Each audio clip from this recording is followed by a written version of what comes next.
Had dinner with him last The night. Graham. Oh, were you? Basher. Oh, Basher. He's fantastic. What a fine man. A fine musician. They've got a picture of him on the wall of this VH1 studio in Camden Road where we were, and he looked like a lemur, like, because he's just had really light blue eyes, and just the photograph looked like he was holding a guitar, and he just looked like one of those exotic Madagascar lemurs that only come out at night. It was just great. I used to run a little venue in the north of England, which was an old wooden pavilion that was been knocked down now. And we booked this band one night, and they pulled. So the agent said, well, I've got this other band called Brinsley Swartz. Do you want them to come? Yeah. So we said, OK. So they turned up, and it was just brilliant.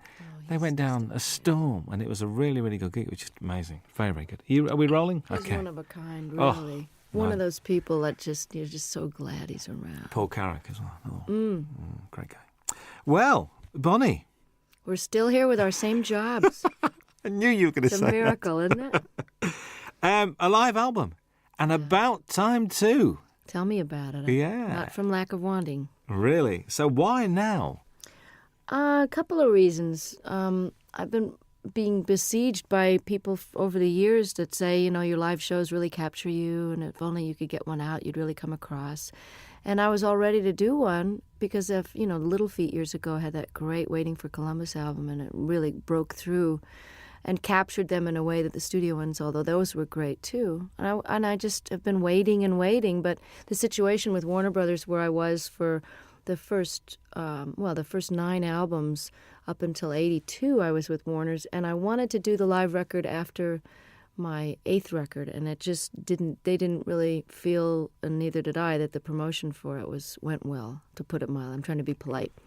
And radio really stopped playing any kind of progressive format, so I was basically shunted off into the hinterlands of fringe music. And even though I was selling well in my concerts and my core audience bought my albums, it wasn't the right label situation to put out a live record, because they didn't care enough, frankly. So it took me a while of waiting to get on a new label, and then God knows, after the Grammys hit, things have been really great with EMI Capitol, and I wanted 3 studio records under my belt to draw from great songs that people would be familiar with. And I've been basically planning to have this lineup of guests for a long time now, and finally I've got the great band that can play the songs as well as the ones that play in the studio, because most of them are the ones that are on the records. Indeed. I can't believe that these friends just happened to be around. There must have been a lot of phone calls going out to get all these guests on this album. Well, you've got to plan, because people's schedules are way in advance. I mean, I know what I'm going to be doing 5 years from now almost. So everyone's booked, and everybody's got their own album schedules. And Jackson said, I'm going to be recording, but it's if you can film and record in California, I bet you I can fly up for the day. Hornsby had already made room in his schedule for me. And this was planned in March in order to secure the mobile truck. The concert venues go on sale, at least a couple of months before. And, of course, the film crew, we had 9 35-millimeter camera, film for 2 days. So, that's almost $1 million type of proposition just for the film alone to film the 2 nights. And so, yes, it had to be way planned and approved and paid for in advance. But I must admit, the sound of the album is one of the best live recordings I've ever heard. Oh, fantastic. And I'll tell our engineer that, because he worked his you-know-what off trying to make it. Because I'm not a big connoisseur of live albums. I mean, I listen to James Taylor's and Peter Gabriel's, and of course, Little Feats I play a lot, and I have some live Westwood One radio programs that I've listened to and gotten copies of live performances where I've missed someone's tour. But I really wasn't an audiophile enough to know that it turns out, I found out from doing interviews, that most live albums get listened to once and put on the shelf. So Ed said, he really wanted to go for, making this the best live sounding record he's ever heard. And he studied a lot of them about how much echo in the room echo to leave in, and how much clapping between songs, and how much talking, where there was a lot of deliberation that went in. And of course each song is from sometimes a totally different night in a totally different hall. So there's a lot of post-production work that went into this. And it works so well. A couple of things. Vince Gill has described you as the wildest lady he knows. All right, Vince. What do you think about that? I think he's the guy all of us would love to get wild with, actually. He's the nicest star. Well, actually, Brian and Bruce and Jackson, my special guests, are pretty nice, too, in the unneurotic field. You know what I'm saying? Like people that are just folks when you meet them. I don't know if that was your impression, but I know that when Vince and I, over the years, I mean, when he was in Pure Prairie League and I was still on Warner's, we ran into each other and we actually did a duet together when he was first a solo act. We did a song called Let's Do Something Even If It's Wrong. And he and I were both kind of wild. I don't mean that in a biblical sense. I just mean, wild rockers. We didn't get into this line of work because we like to go to bed at 9 o'clock. Well, you don't start till late anyway, do you? It's not late. You know what? I get up early when I'm off the road. I like the daytime hours because if you're not up partying at night, there's really no reason to be up past midnight unless you just get into one of those great moments when you can write and you're reflective and everybody else is asleep. But I've started to really like the early morning dawn hours. In London, when there's nobody else around, it's very good. I was in New York last year and we drove out of the city we just drove out for about an hour at about 6, 7 o'clock on a Sunday morning. Nothing in New York. Very strange feeling. I bet it was very bizarre. strange. I bet. Very, very weird. Do you think your marriage has given you a different outlook on life? Have you calmed down or not? Or do Michael and you have a sort of a thing, I don't think marriage has much to do with the calming down. I think just getting older, from your 20s to your 30s, there's a certain calming down. And I don't know about your life, but most of the rockers I know, and by rockers I mean not such as a musical categorization as in party as much as you want and can get away with kind of a thing. Like I would never jeopardize my job or walk around stumbling. And, I never was one of those kind of visibly out of it kind of a person where people would comment on it. It was more like a private thing after the show. But lifestyle changes in your 30s are necessary if you want to keep your wits, your memory, your looks, and your health, not to mention the most important, which is your music. So even though I never jeopardized my job, I think my effectiveness, how many hours of the day I was able to be productive, was starting to get affected by my extracurricular activities. So my calming down that way happened in my mid-30s when I kind of quit drinking and took up yoga and bike riding and doing all those things with the ravages of time so that you end up feeling more energetic and more able to do your gig and have more fun because it just isn't fun to feel bad, I mean, I know some people make a career out of it, but the feeling bad is for the young. And marriage has just been, it's a challenge and it's very adventurous and it's exciting to know that somebody's not going anywhere when you have a big row.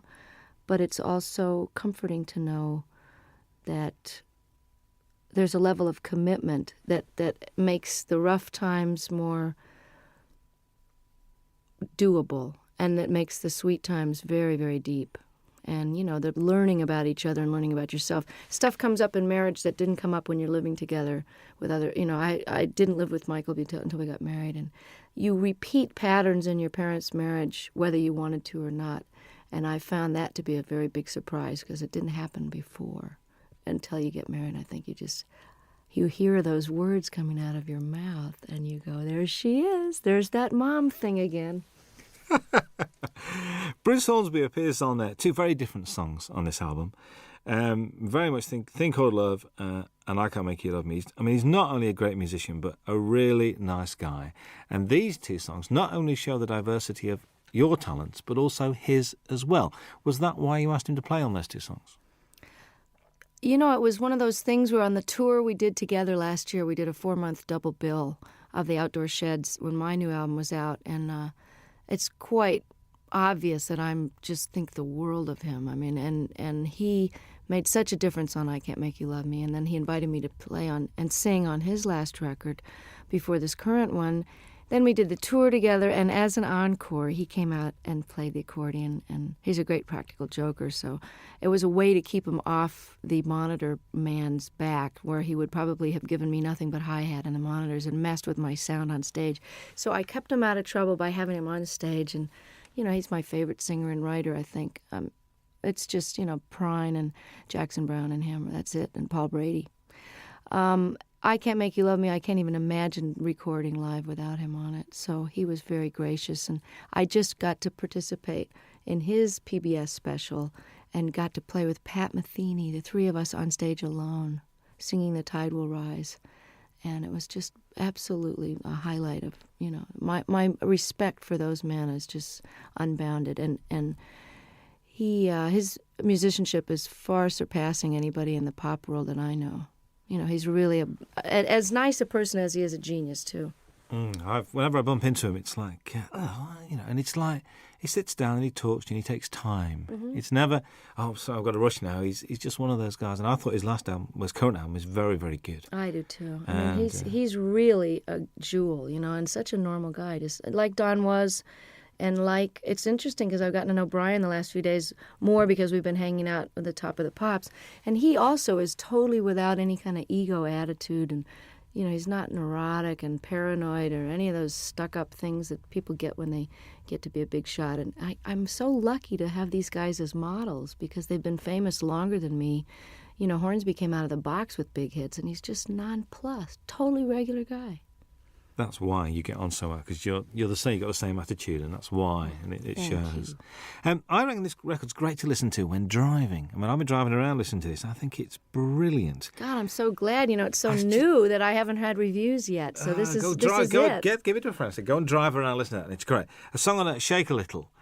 New song to you. New song by the guy Michael Ruff, who wrote "Cry on My Shoulder" on Nick of Time, and. I listen to so many tapes of things where people have a cover letter that says, "This is so perfect for you. We've had you in mind," and then it's just dreck. So I appreciate the thought, but, I don't know whether to throw a bucket of water on them the next time I see them or just never answer their phone call. And then there's these jewels like Michael Ruff, who's a brilliant artist on his own and has never gotten the attention he deserves. And I think he's actually got quite a good career in Sweden going on for some reason. But he had 2 great records on Warner Brothers years ago, and the women are all mad for him because he's absolutely gorgeous. But what an unbelievable tune. I'm glad you mentioned it because I love it. I think it made a good single, actually. I was listening to it. I think so, too. A good single. Matters of the Heart is haunting. I mean, that's one where I think you mentioned this capturing the audience. You could hear a pin drop in that auditorium. They're all there as one, I think. I mean, and hadn't heard the song before, too. So that was really which is great. like, oh. Yeah. And, did you feel that was a special performance that night with them? Exactly. That was why we picked that night's performance. I mean, all the great part about recording 6 nights is that we really got the best performance of each one. It was hard to choose sometimes, but there was always one that had that pathos and a unity of, whether it was a spontaneity or just not thinking about it. Everybody forgot about the tape, and the audience, for whatever, it's almost like a great meal or making love. There's just that one evening where you're doing the same thing with your lover that you've always done, but it's just fitting and feeling perfect. And that this track has got a soulfulness to it, kind of a Ray Charles thing that, Michael McDonald is an incredible writer and singer. So the fact that to wrap myself around one of his songs like this is, you're as good as your material. And like I Can't Make You Love Me, this is one of those classic songs. I think what's nice about this record as well is it's not Bonnie Raitt's greatest hits live, which I'm so pleased about. It's a real, it's almost it's a comment and it's a reflection. Was that purposeful, the way you selected the songs? Yeah, and I'm glad to hear you say that. This is terrific that it's coming across, even in its shortened 1-disc version of the 2-hour concert. I mean, we were actually surprised, Don and I, when we had to narrow this down, that this played as well, and we almost like this order better than the ones with the extra 4 songs on it. I had no intention of doing a greatest hits because why would somebody want to buy it? Well, I suppose they would want to have all those so-called hits on one record, but why not try letting the songs go out the way they've evolved over the last few years? I mean, Love Me Like a Man, I recorded in 1972, and the guitar solo is never going to be the same twice. And certainly Have a Heart and Love Letter and different songs from Nick of Time, all of these songs have taken on their own character depending on the tour that we play them. Each tour, everything gets a little shifted by the band members, because just to keep it interesting, but also they just grow. Tempos are changed, Have a Heart has a kind of a South African guitar part on it, and that's partly because I've got one of the greatest guitarists as a foil now, George Marinelli, who used to play with Bruce Hornsby. So I wanted to add something different to the older songs and give people, we got 6 new songs, so it's a little bit of everything. I think so. Charles and Ruth, I'm pleased they're on there.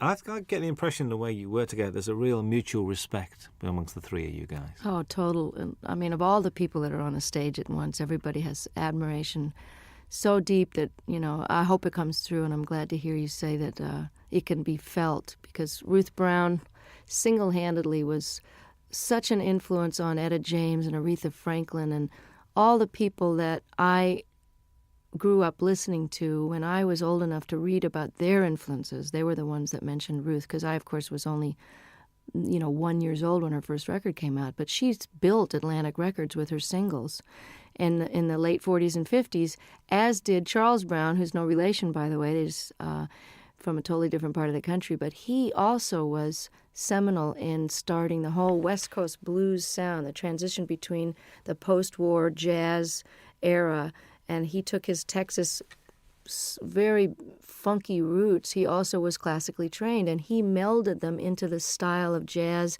with the Art Tatum flavor and the beautiful classical music, to where Nat King Cole became famous based on the music that Charles Brown was doing. And, of course, Ray Charles is a direct descendant, although he doesn't credit Charles, and has never turned around and really helped him, nor have Chuck Berry and some of the other people that really grew up idolizing him. And I always felt it was strange that the great rhythm and blues artists and the white artists of today, who owe such an incredible debt to these pioneers, would not only not put them on the show, or at least throw some money towards the organization out of which they can get some health insurance, since they didn't get any royalties. Because this is the biggest criminal revelation I found out in the last 6 years, is that nobody before 1970 did get royalty participation. And we've just now gotten to the fourth large company to only now, 6 years after the organization was founded, to agree to pay a 10% royalty starting today, for example, as opposed to 30 or 40 years of lost royalties and 10 years of CD sales with no money coming, no health insurance. Every other industry has health insurance and takes care of their own, except ours. So this is a call out to the other artists that are listening and fans to make sure you support the reissues that are paying royalties, and don't buy the bootlegs, and don't sell the records direct. Send the money directly to the artist, believe me, before you rip them off for the third time. Absolutely. That's the Rhythm and Blues Foundation as well we're talking about. Yeah. Good to see blues on this. A fine tribute to Mississippi Frag McDowell. And I remember one night in the middle of winter going to Lancaster University, which is like in the middle of nowhere, because a friend of mine rang me up and said, "We've got to go and see this guy playing." I said, "What's it?" He said, "Mississippi Frag McDowell." I said, "OK, we'll go." Went along, there was 8 people there.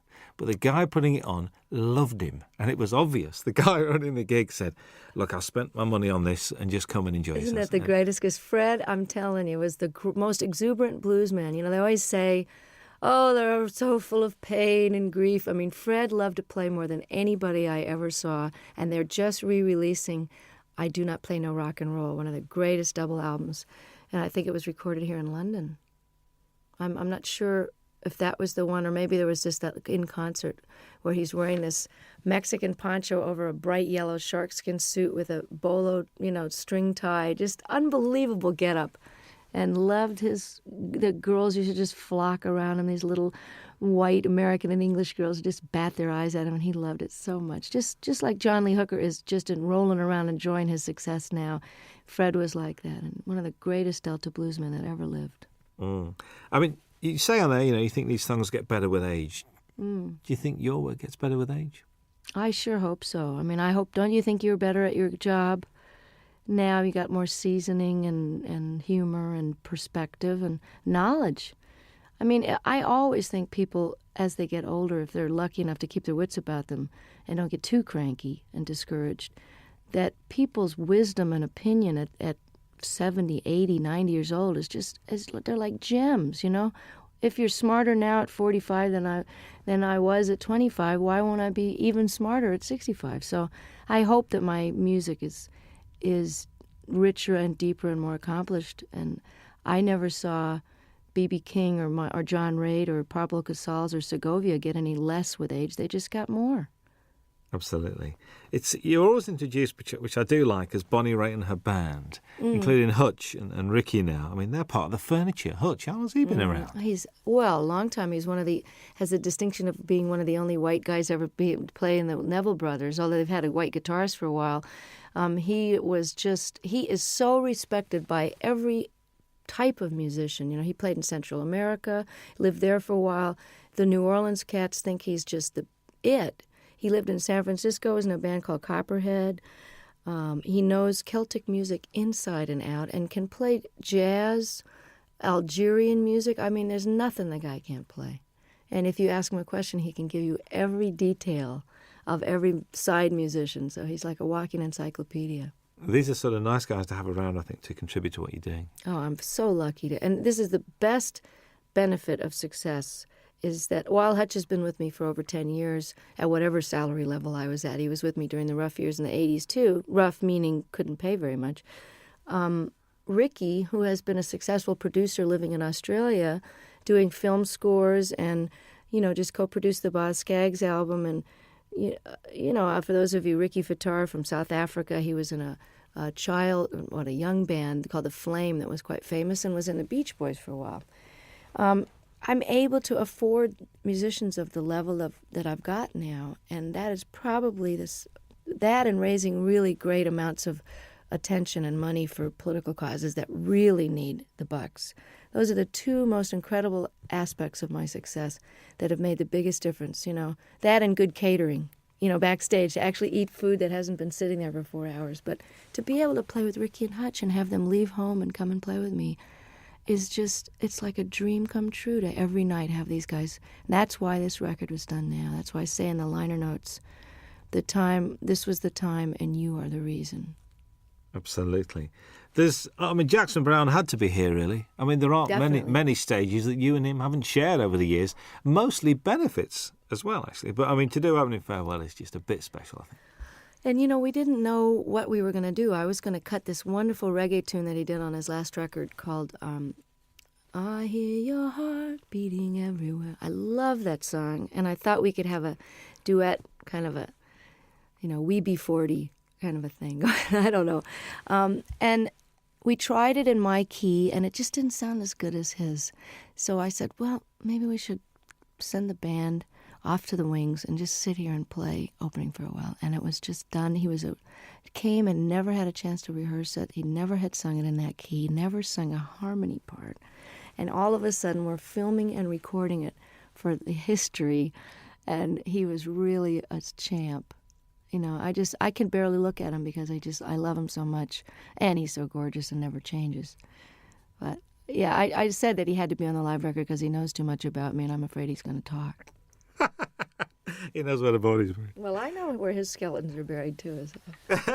There's an argument that drink and drugs have added to some of the finest music and literature, and also that all the great artists have got to be a shade crazy.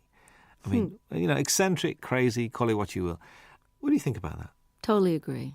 It's true that some of the greatest works of literature that are currently recognized and studied by even the religious right as great works of art. Hemingway, all the great works of the 20th century, certainly that whole revolution in the 20s, people were faced. I don't know what the expression is over here, but pissed or whatever. There are a lot of that whining and writing about your mother and tortured. A lot of that stuff, when you know about addiction, you know where that mentality is coming from. Well, that's what makes great artists torture. And artists torture themselves. And the myth is that you can't be, quote, funky or as deep or as soulful or as funny if you're not sort of loaded or hungover, is blown by the fact that John Hyatt and Stevie Ray Vaughan and some of the greatest artists of our time are still kicking, sober. So, and I'm here to tell you from that song that's on this record, and I don't know if it made this cut. Did Feeling of Falling get? I think that's the one we did leave on.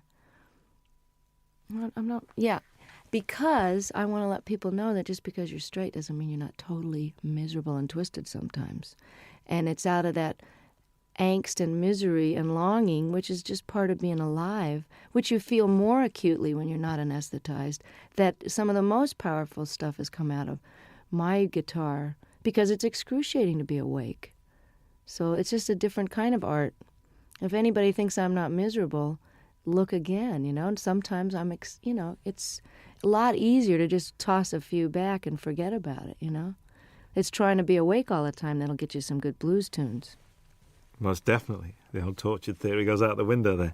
And there's this song with Bryan Adams. What's the story behind this? Did you call him or did he call you? Or if someone was to say to me, okay, you got a new album coming up, and, you've been on the road with Longing in Their Hearts, and you have this ballad here, and you found this Michael Ruff song, but you know what I'm really missing as a rocker? I just wish somebody that I really love would call me up. And, it was like the universe answered my prayer, and I get this phone call from Brian, who I haven't heard from for a few years, and he says, I wrote you this song with this woman, Gretchen Peters, and I hope you like it. It's on the way. I listened to it. It's like tailor-made, great lyrics, a tried and true topic, but done set in a very clever way. You need a rock, not a Rolling Stone. Simple, straight-ahead rocker. And then on top of it, his album was postponed, so as we got closer to the live recording, I went, oh, it would be really great, as if he could sing this with me. And he did. He said, I'm coming. I just can't believe it. It's like for all the blues people that I helped and all the obscure songwriters I've done songs and talked about over the years, to have somebody like him who is really huge over here in Europe where I can't get arrested really. And, for him, he'll be doing for me what I'm doing for Ruth and Charles. So without any compromise and just pure admiration and love and just love the guy's work so much, and I love him. And here I am getting to have this handed to me like Eric and Elton saying, hey, you want to be more known in Europe? We love you. Come on to the Wembley show. That's the payback, is that it all goes around in a big circle, and then I get more well-known, and I can bring Charles Brown over to Europe. So that's the way it works, Oh, that'd be very pleasant, actually. Very nice indeed. There's 3 songs that run together. There's Longing in Their Hearts, Love Sneaking Up on You, and Talking Heads, a storming version of that. All right. Were they the same night? Because they just run together. I think they are the same night, actually. But they were pretty slamming all. Sometimes we do Come to Me in the Middle, which we didn't have room for on the record. But again, you can get it on import probably. I always thought of doing Burning Down the House since I first got the idea. I've always wanted to cut the song, but I had no idea whether we would do it on this record or whatever. I didn't know if it would make the record. It was just one of those sound check into the last encore of the night. And, by the time you're at the encore point, your fans are so nuts. You can basically play Rachmaninoff's symphonies and get away with it with a reggae beat. But I love Talking Heads. I love this song. Always heard it with slide guitar. And it's very similar in the clavinet part to Love Sneaking Up on You. So I had them as a segue, like half of Burning Down the House into Love Sneaking Up on You. And about 3 gigs into the tour, all the reviews were mentioning, and the audience was jumping up and standing. They were mentioning Burning Down the House. So Don suggested, he said, hey, why don't you just finish the song and flip the order and stick it on there and we'll put it on the record. And I said, no, nobody's going to go for that. And hey, I like it. Listen, it works really, really well. Kim Wilson guests on the album as well. The Fabulous Thunderbirds are one of the best kept secrets in Europe, like yourself. Well, that's why I plan to change it. I'm really glad that by doing a record with Delbert on Luck of the Draw, that 5 million people have that album and now know who Delbert McClinton are, as if anybody's been asleep in a closet and doesn't know. The other great white singer of rhythm and blues is Kim Wilson, and one of the greatest living harmonica players. And Kim and I have been talking about doing this song and performing it together for years, since they first wrote it on a record tastefully entitled Butt Rockin', which I'd love to hear him explain that to his folks. Oh, son, what's the name of your new album? Well, Mom, we decided to call it, So if I can get Kim more exposure in parts in the, for the moment that I'm in the sun here, and just let people know how brilliant this guy is, I'll be able to die happy, because he is just incredible. You know what? Listening to this record, I do have a problem, because I'm not now going to be able to say to people, you mean you don't know who Bonnie Raitt is? This is causing me a bit of disturbance here, because it looks like the single's going to work, and if the album works, you've knackered a lot of the things that you know who Bonnie Raitt is, and they go, who's that lady who sang that song? See, I'm enjoying coming over here and still being a cult artist, and that, now I'm getting all letters from the people in the States going, you were mine for 20 years, and now I really resent the fact that everybody knows who you are, and they're playing you in the supermarkets. But I wrote the guy back. I said, hey, 20 years in small theaters, can't you cut me some slack? I get to have Ricky Fataar in the band and Hutch. Let me have a moment in the sun here. And while these rhythm and blues artists are still around, and while Kim deserves to be heard, let me show the rest of America about these guys. And I feel the same way about Europe. But if I'm a cult artist over here for a while longer, it would just be very nostalgic for me. I think so. It was a joy last time to walk into the Palace Theatre in Manchester and see it sold out. Wasn't that real exciting? Joy. I'm inching my way to notoriety over here. And, I'm really thrilled that this record, that you think it's great, because I'm so proud of it. I mean, it took me a long time to get these songs together, and I took a lot of care in the mixing of it and the choosing of them. And I think if you're coming into me new, that you'll be able to get a good glimpse of what it was like before and some of the blues stuff.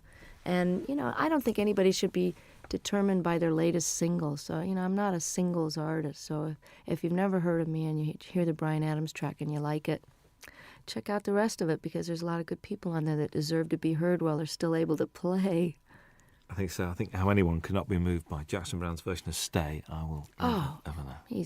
And I just sang on his new record. It's just fantastic. Oh, there's a bit of to and froing, because you're on John Hyatt's record as well. Yeah, I know. Well, that's how it works. We all love each other, and, I'm so thrilled that they want me to come and play and sing on their record. There's a great band out of New Orleans called the Subdudes, and I'm on their new record, and it's a fantastic record. Support act on the tour, actually. Oh, it'd be. That's right. If you got there early, That's right. They were over here in England. It's true. That's right with you. How's the songwriting going? I mean, we've been progressing. We've had like 3, 4. We're getting there. I'm inching up there in the quantity. But one of the reasons I'm taking a hiatus is because I haven't stopped working either on the Rhythm and Blues Foundation or the different benefits that I've done and organized. My own touring schedule, making up for all these years I didn't tour outside the United States. I haven't had any time to write, so it's time to go live a little bit so I've got something to write about. Because honestly, writing about the catering in my room in the hotel is not going to make it for a topic. And getting any more personal than I did on the last record would be a challenge, because I'm just going to have to figure out and take a break so that it's done from inspiration and not out of obligation. Mm. So does this mean that, I know because you're not a winter person, so come sort of spring, are you going to be treading these shores? I'm hoping to have the first break from touring in 25 years after this live record. I was doing this now, and I did a record with my dad, and it's out on Angel Records with a 42-piece orchestra. We did 3 songs together. It was just great fun. And I feel like I've done my bit with Charles and Ruth and Kim and done my major opus here.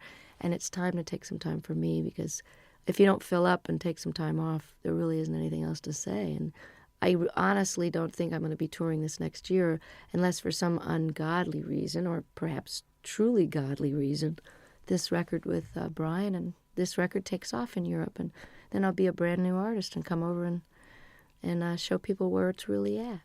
A brand new artist again? Yeah. Again. Well, I'm an overnight success, Robin, you know that. There's a description that I read, I'd like your comments on, really. After years of singing about broken hearts, faithless lovers and no good men, Bonnie Raitt entered the 90s at the peak of her already lengthy and impressive career. Has the 90s been good to you, do you think? Oh, yeah, definitely. I don't think you could argue with the kind of Cinderella story that happened to me when I well, just a lot of changes were made personally before the Grammys happened. But I think in your 40s, while, like as I was mentioning before, it's a little harder to be older and awake, it's also easier and more fun to be wiser. Does that make sense? It's easier because I know how to do things better, and I know how to handle stuff. I can handle my success. I can handle disappointments.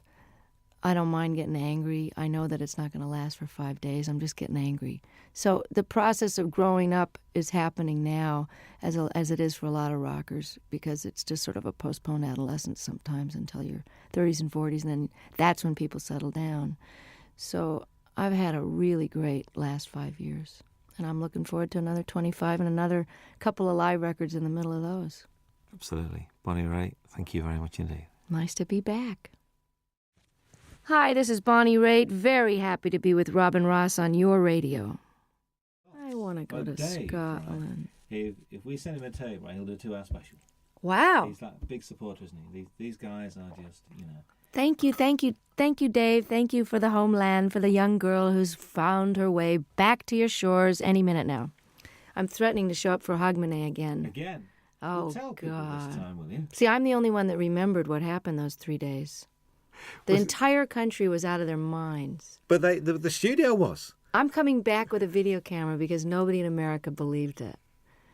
You know, well, they had some sort of sponsorship. They had little bottles of booze on the table, and there was like 65-year-old people just totally clapping and yahooing it up, which is a little glimpse of what like a Crosby, Stills and Nash audience is going to be like in 20 years. You know, will be a bunch of old geezers singing, you know, just a song before you go. But they'll still be all applauding. And Sheena will be singing Morning Train, and me and Brady will be out there on walkers singing Thing Called Love. Yeah, I found another Brady Buncher. Curtis Stigers is a Brady Buncher. Yes, he is. Curtis Stigers is a Brady Buncher. I found somebody else as well. You know, guess who cut Paradises Here? Cher. Heard it from Brady's lips today. I'm not kidding. That'd be great. Let's find it right now. Really? So that must be this new album because she's done the Mark Cohn Walking in Memphis. That's the single. So it'll be on the same album. Well, it's good. I'm glad that she's going to get them some wider attention, you know? Brady's record was great, wasn't it? Mr. Cummings won't know what's hitting. He won't know what to do. I know. He's great. I'll ring him up. I really wanted to do that song too, but Tina had already done it. I think that Cher track's coming out for Christmas as a Christmas single. Paradise is Here? Well, that's good. I'm glad. I mean, I don't know who produced her, but I hope it's great. My engineer's producing Anne Murray's new record, which should be great. All right. Yeah, she's terrific. When I call you up. Remember when she did that? She wouldn't do an acoustic, would she? She should have done. She wouldn't do an acoustic for us. She's doing one now. Hello. I'll come in here and do one. We had John Hyatt. John Hyatt did 2 songs. Did he? Yeah, John did 2 songs. Finn did 2 songs, did they not? Which is Neil and Tim Finn. They just told me to come and talk. They did Weather With You, and they did... Nobody asked me. We'll ask you. Anywhere, anytime. Well, you know we're like. You could play the national anthem and we'd listen to. You know that. So, I'd play your national anthem. It'd be interesting. Yeah. It'd be good. Really good. So you're going to Scotland on this break? You're gonna try I want to. I was threatening to go to Ireland or Scotland over the weekend, but I'd like to come back when the days are longer, because it's too hard to come over here and have it get dark at 4. Yeah. Not if you're unless you. Especially over that way. You know what I mean? If your nighttime hours can be Coast. more productive, but I want to be able to see stuff. You know. Yeah. You were going to go around Ireland last time I spoke to you. You were going to visit Ireland. I did it once a long time ago, and I want to do it again. I may do it over the weekend. Just get down the country and see part of it. I did get a whole week did there. I did get a week in Scotland, a week in Ireland back in 91, right after the Grammys. Randy Newman's on Jules Holland on Tuesday night. You should get him in here. I'd love to. It's Warner's, you see. Warner's a bit strange. So my best man when I got married is head of promotion at Warner's, and he won't let me do any interviews. He said, I leave it to the regional people. I said, but we're getting like 50 stations. Great. I know. Faust is a great record. Lovely man. When's Bonnie Raitt on Call Peter later? Asher and tell him I told him that he should do it. Tell him who you talked to. Tell him all the people you talked to and how many stations we're going to get. start to, Just call him we directly. got you on, did we get 50 last time? Peter and Gordon. Tell him you're a Peter Gordon fan and call Peter Asher. Remember Peter and Gordon? I actually That's went Peter to see Asher. Peter. He's Randy's Randy's used to manager. manage 10,000 Maniacs as well, didn't he? Yeah. He manages Little Feat. And now he's head of Sony, I think. That's right, I forgot. He got a new job. My former manager is was head of Atlantic, then head of Warner's, now he's head of Mercury. Moving around. We're gonna fire you. Here's $30 million. Get out of here. Oh God. Now you can pay the musician. Here's another label. Could you sign that for me, please? Are you kidding? Thank you. I've got a shiny one because you haven't got shiny pens, have you? Can I have that on tape, please? And you haven't got Robin Ross has a shiny one. Thank you. Could you sign it for me?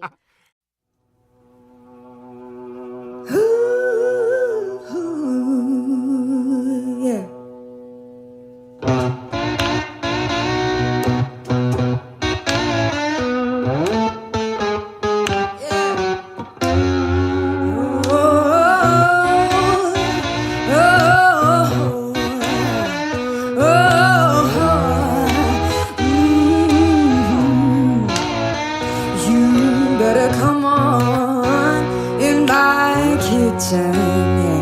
Cause it's going to be raining outdoors. Ooh, the woman I love, I stole her from my best friend some joker got lucky, yeah, stole her back again. You better come on in my kitchen, hey, 'cause it's going to be raining outdoors. Ooh, the woman I love, yeah, I stole her from my best friend. That joker got lucky, yeah, and stole her back again. Hey, you better come on in my kitchen, 'cause it's going to be raining outdoors. Ooh, oh,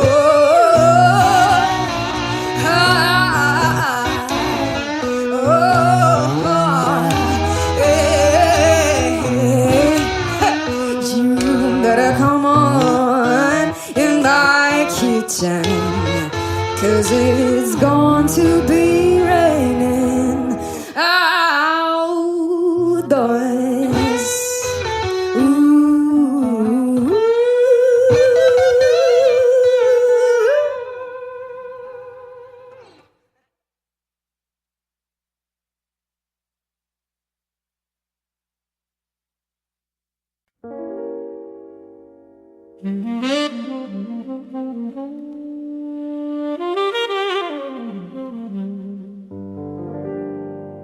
The neon lights are fading slow. Your shadow lingers by the door. My heart still plays the same old song, but you don't come here anymore.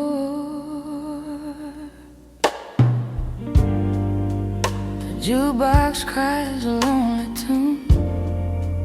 The bartender just pours the truth. Every sip tastes just like you, a bitter kind of blues. I got those midnight whiskey blues tonight. Your memory dancing in the dim bar light.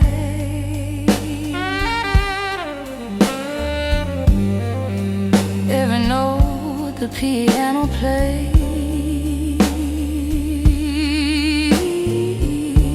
whispers every word you couldn't say. Oh baby, love don't fade so soon. It burns like smoke beneath the moon, and every lonely melody still brings you back to me. Your perfume lingers in the air like a ghost that won't let go. I close my eyes and you're still there in every song I know. The saxophone begins to cry like it knows my broken heart, and every tear I try to hide just tears my soul apart. I got those midnight whiskey blues tonight. Your memory dancing in the dim bar light.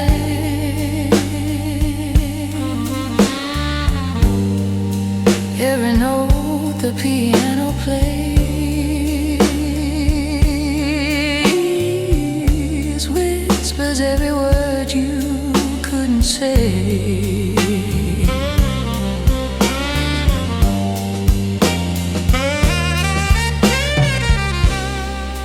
Maybe love was just a flame too wild for us to hold.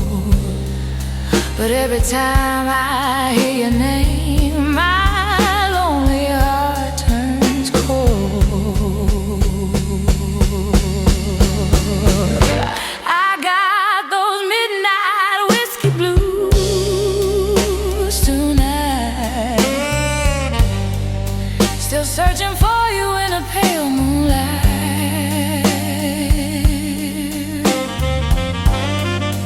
If love was just a passing tune, why does it haunt me every June? Oh, baby, if you hear this song, know my heart still sings along.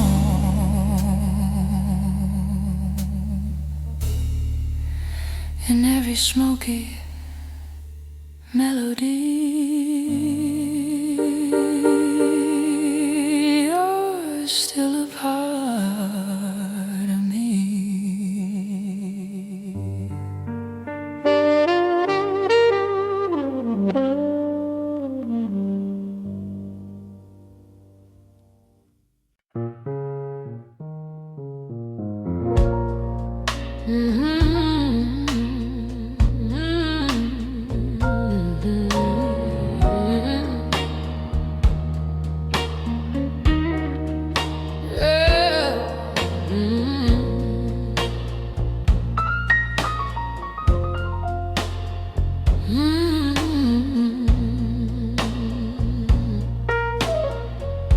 The moon hangs low above this town,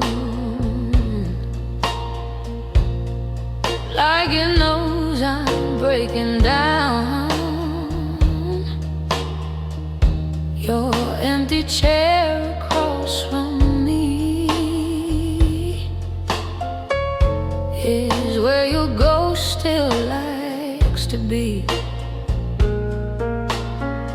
The bartender pours another round, but whiskey can't erase the sound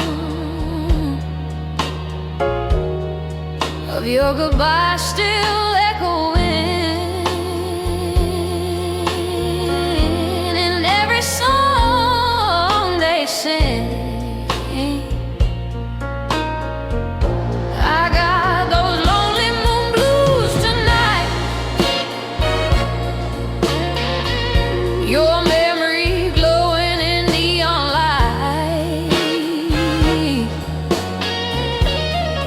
Every saxophone cry I hear sounds like you whispering in my ear. Oh, baby, why'd you leave so soon? Now I'm dancing with a lonely moon, and every slow blues melody still keeps you haunting me. Your laughter used to fill this room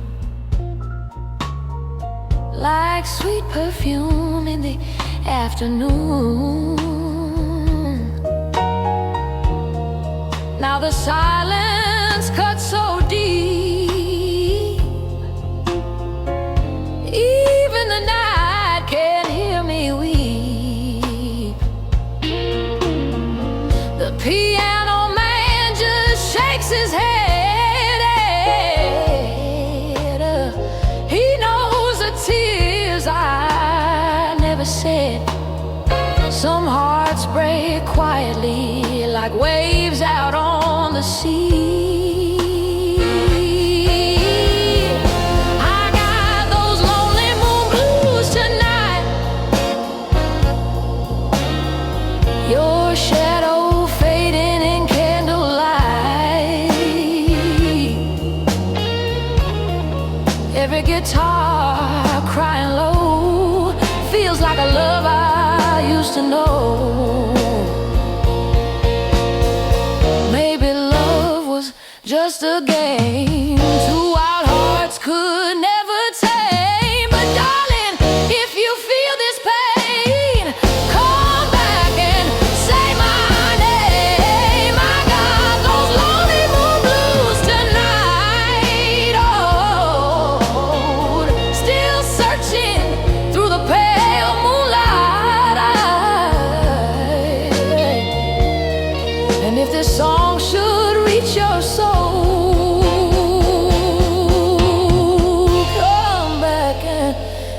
this broken heart whole.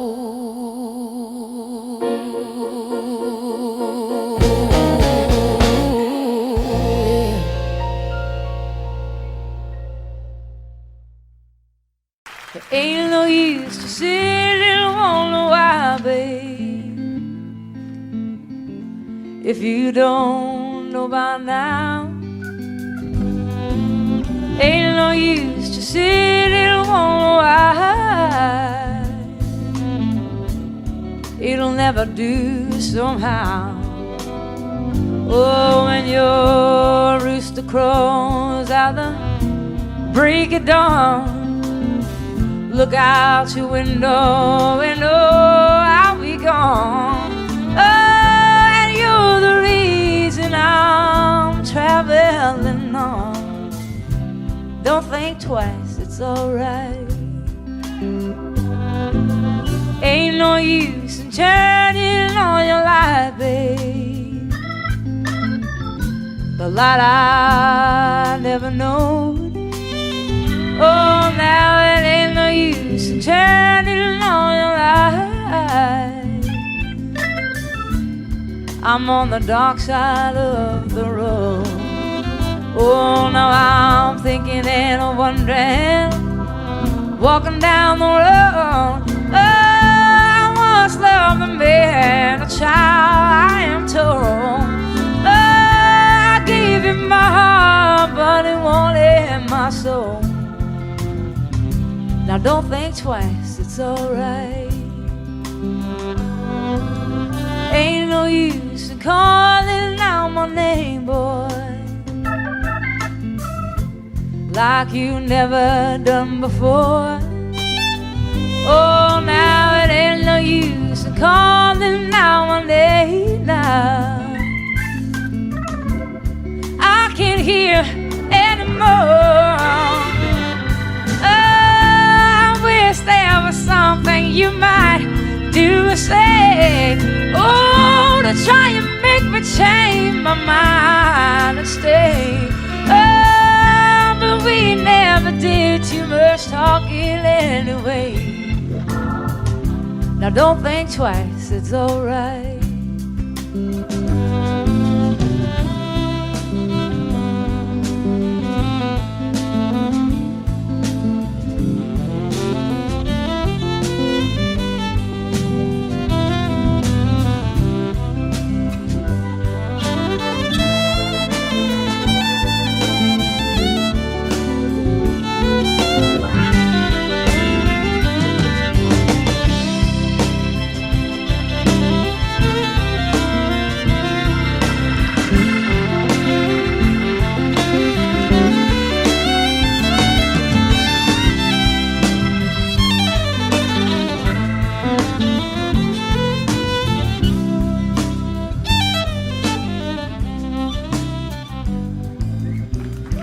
So long, honey, baby.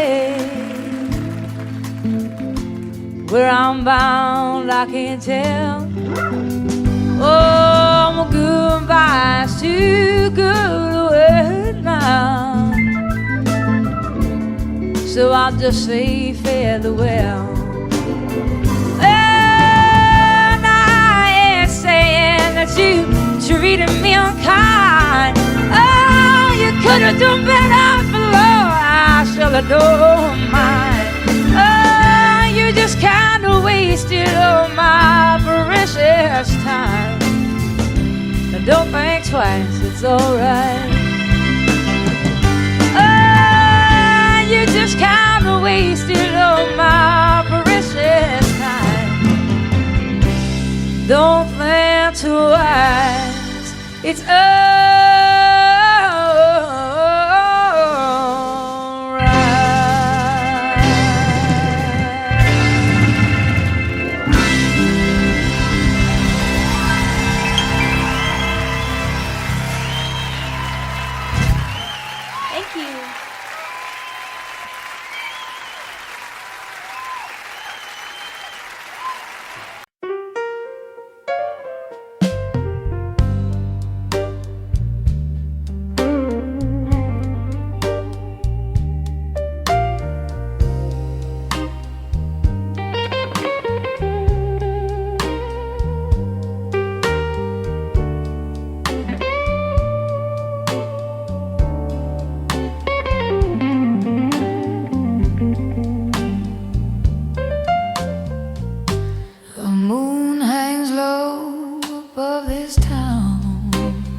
like it knows I'm breaking down. Your empty chair across from me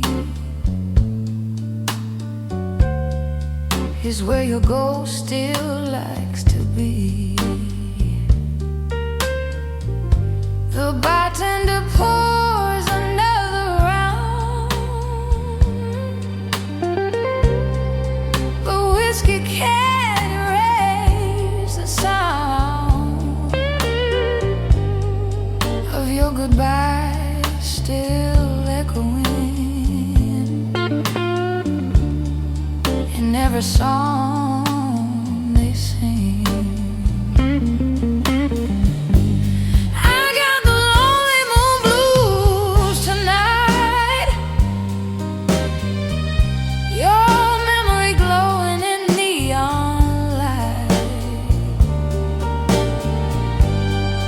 Every saxophone cry I hear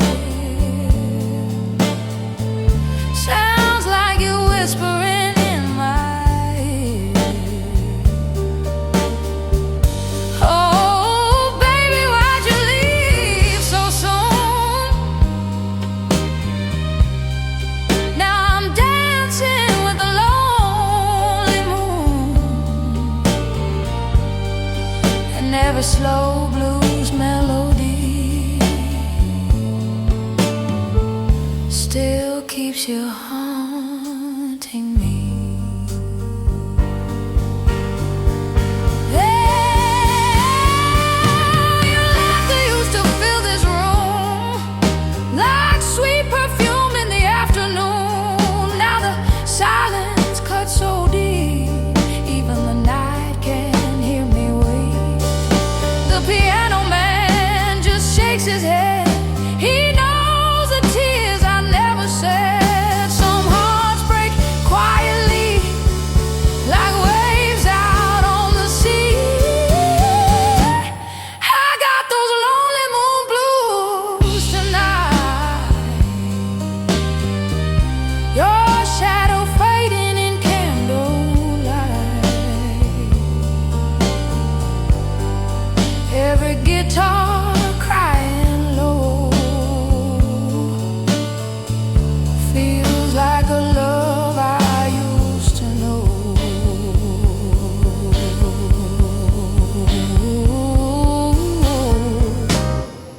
Maybe love was just a game two wild hearts could never tame. But darling, if you feel this pain,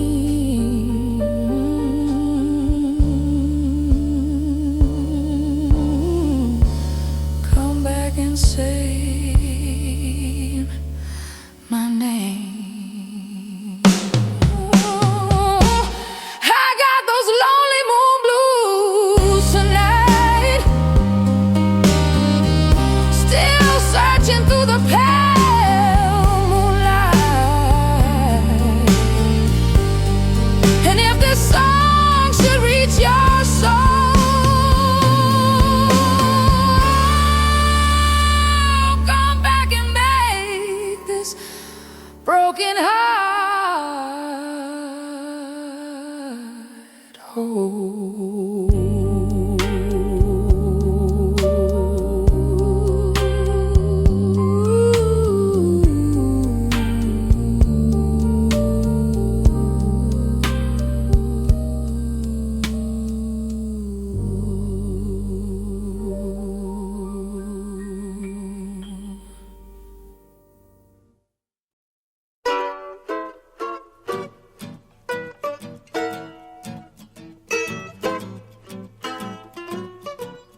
llega la noche,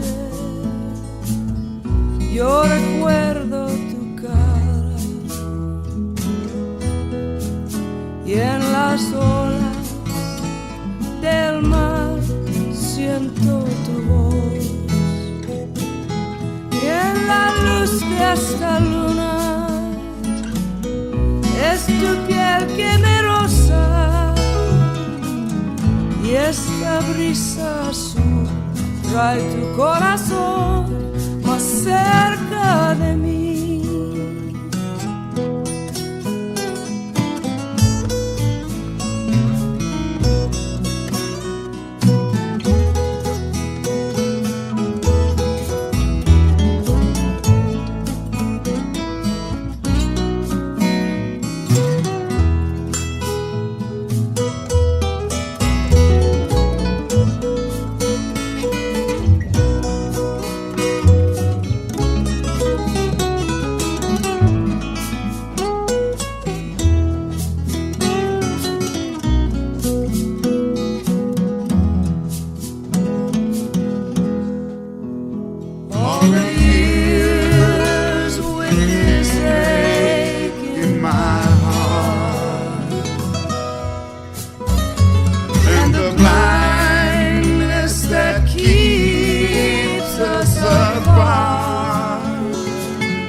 Su cara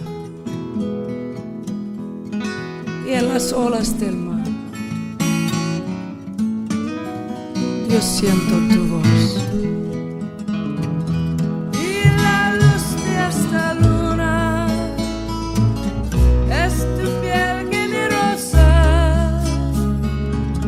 y este brisa azul trae tu corazón más cerca de mí. Esta brisa azul trae tu corazón más cerca de mí.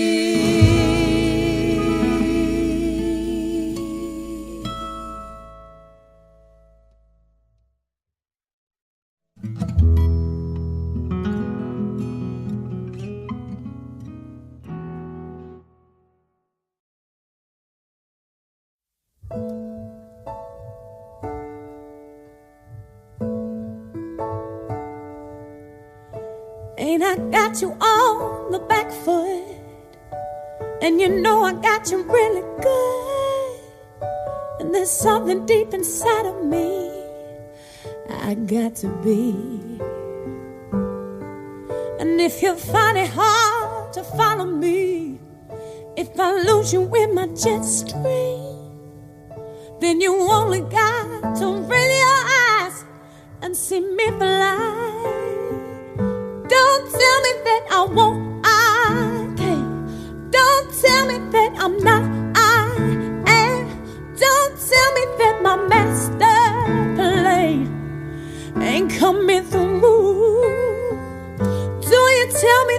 won't, 'cause I will.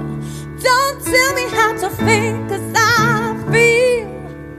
And yes, I know what's real and what I can do. Something that you won't see every day. A little girl who found her way through a world that's designed to break on love of your dreams.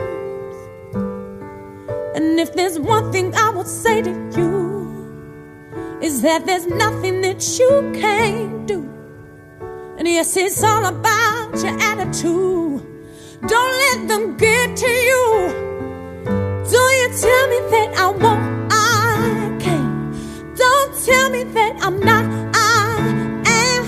Don't tell me that my master play ain't coming through. Now don't you tell me that I won't, I will. Don't tell me how to think, 'cause I feel. And yes, I know what's real and what I can do. Ooh, yeah. Ooh, hey. Oh, don't you tell me nothing, no.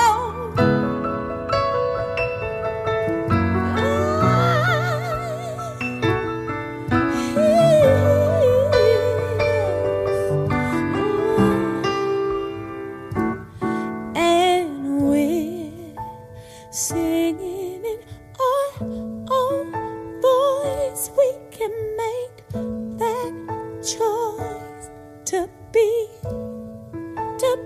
free. Yes, we're singing in our own voice.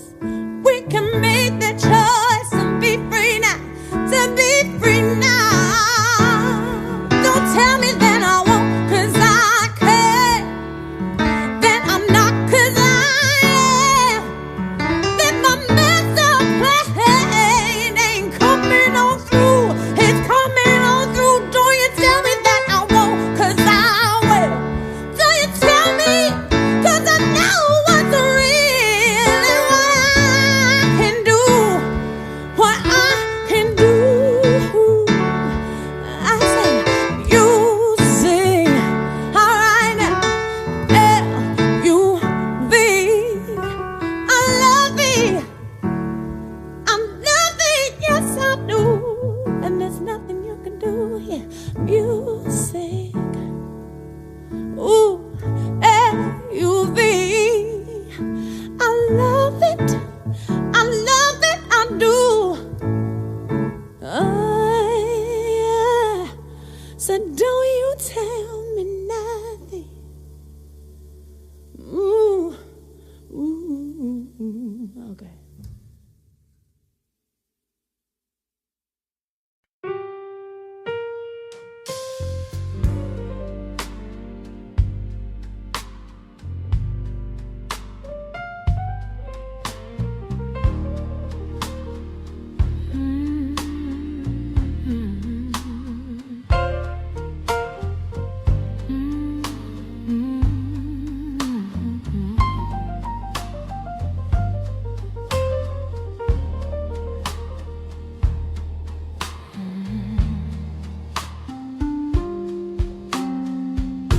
The neon lights are fading slow.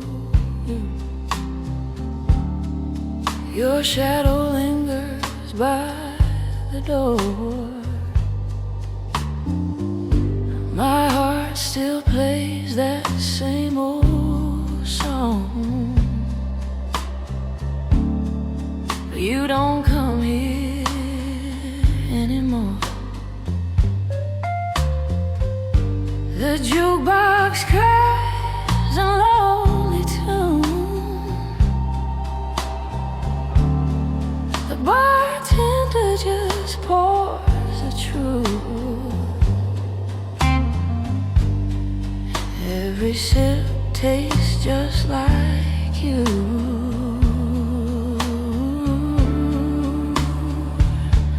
A bitter kind blues.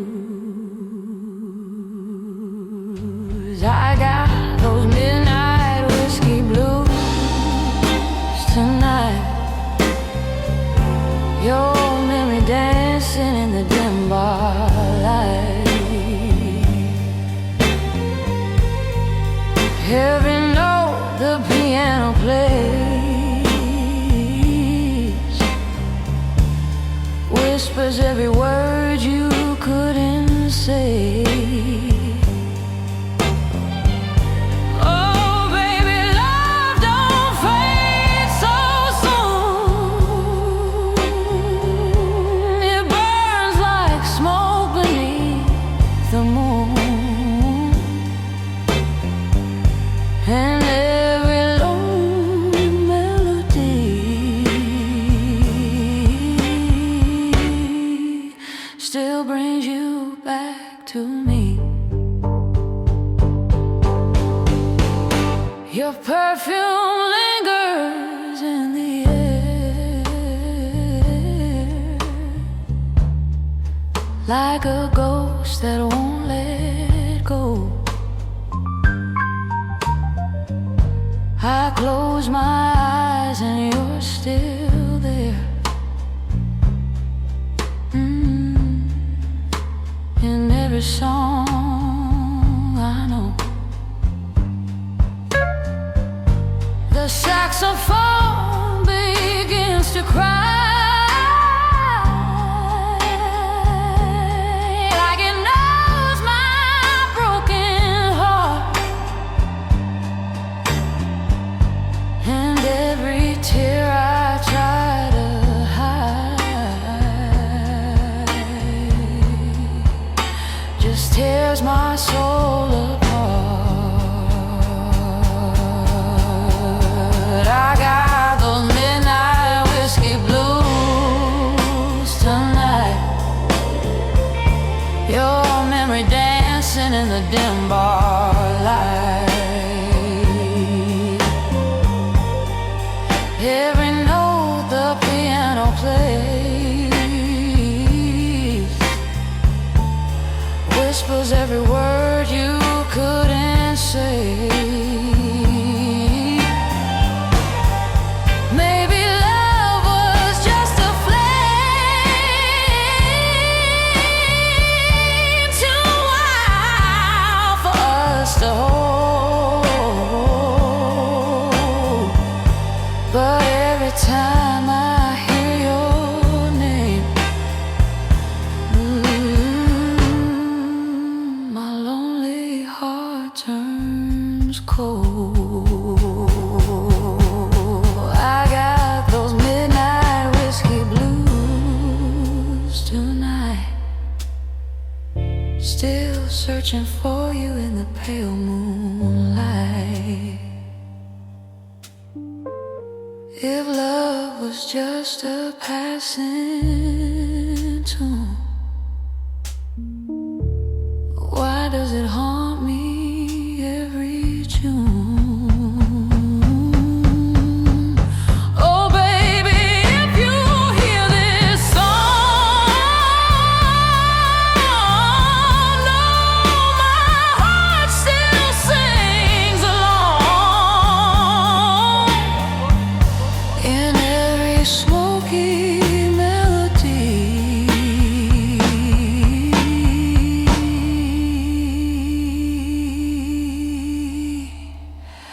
you're still a part